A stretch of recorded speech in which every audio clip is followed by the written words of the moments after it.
नमो बुद्धाय। जय भीम, जय सीतावासी। मैं महेश प्रसाद राजवंशी, महाराजा सीतापासी सेवा संस्थान का प्रदेश अध्यक्ष। आज मैं बात करूंगा शिक्षा पे।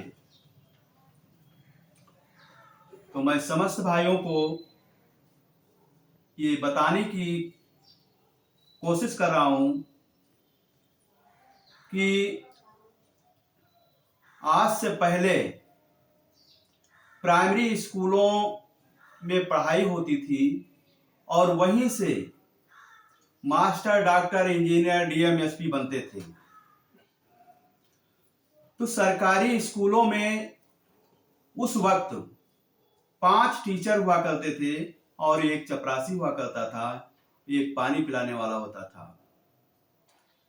लेकिन जब हमारे गरीब भाई अपने बच्चों को पढ़ा करके वो भी मास्टर, डॉक्टर, इंजीनियर बनने लगे, तो जो सामंतवादी लोग थे तो उनके एक अजीब उनके पेट में दर्द पैदा हुआ कि आज जो अछूत वर्ग है ये पढ़ लिख करके मास्टर, डॉक्टर, इंजीनियर बन करके जो कल तक जमीन पे बैठता था आज वो हमारे बराबर बैठ रहा है। इसलिए उन्होंने एक सोची समझी चाल के तहत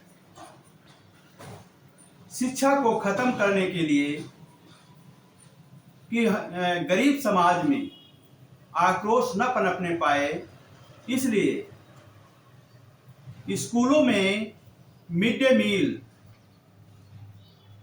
15 अगस्त 1995 को शुरू किया गया।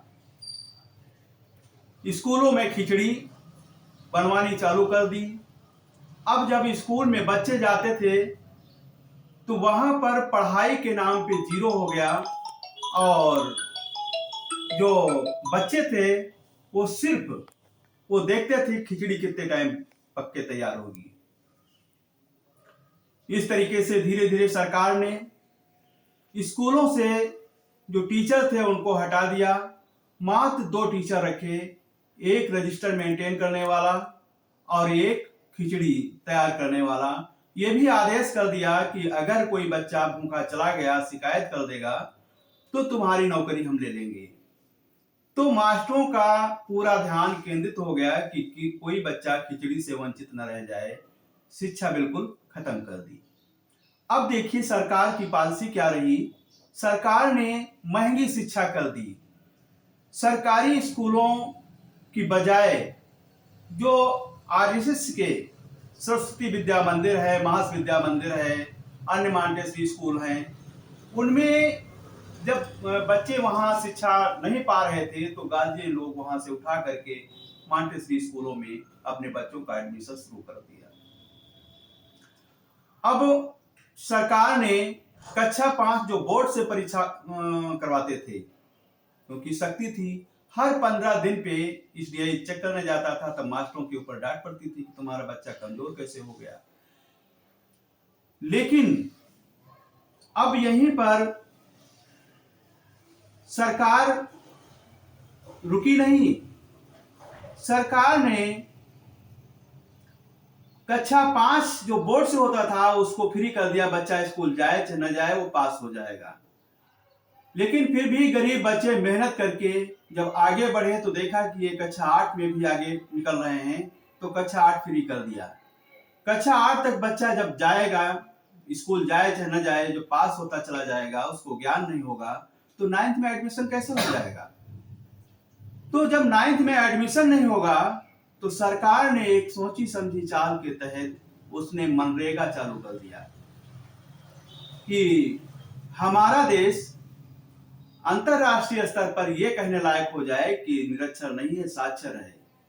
तो बच्चों को सिर्फ इतना बता दिया जाए प्राइमरी स्कूलों में कि वो दस्तखत करना जान जाएं, वो शिक्षित न होने पाए। जो सरकार योजना बनाए वो उसके अंदर क्या लिखा है वो उसको पता ना हो, हम फार्म लेके जाएं तो उस पर वो अंगूठा लगा दे या साइन कर दे, इससे आगे वो कुछ न कर पाए। तो ये साजिश के तहत कक्षा 8 फ्री कर दिया गया इसके बाद हाई स्कूल ग्रेड पे कर दिया गया। आज इतनी महंगी फीस कर दी गई है, तो हमारे बच्चे जो मध्यम वर्गीय है, जो गरीब तबका है, वो अपने बच्चों को पढ़ा नहीं पा रहा है। मेन मकसद सरकार का ये है कि उसको धर्म में ढकेल दिया जाए, उसको धर्मांध बना दिया जाए, शिक्षा से वंचित कर दिया जाए। जब यह शिक्षा से वंचित होगा, अपने हक अधिकार की बात नहीं जान पाएगा, तो हम आसानी से इनके ऊपर राज कर सकेंगे। इसी मकसद से शिक्षा खत्म कर दी गई। तो मेरा समस्त समाज से ये निवेदन है, अनुरोध है, अपील है कि इस सरकार की साजिश को समझें और मेहनत मजदूरी जो कर रहे हैं उसमें एक टाइम का खाना कम करके अपने बच्चों को जरूर पढ़ाएं, तभी आपको हक अधिकार मिल पाएगा। अन्यथा इसी तरीके से हम लोग दर दर की ठोकरें खाते रहेंगे, हम हर अधिकार से वंचित हो जाएंगे। यही मेरा समाज से अनुरोध है। नमो बुद्धाय। जय भीम, जय सीताराम।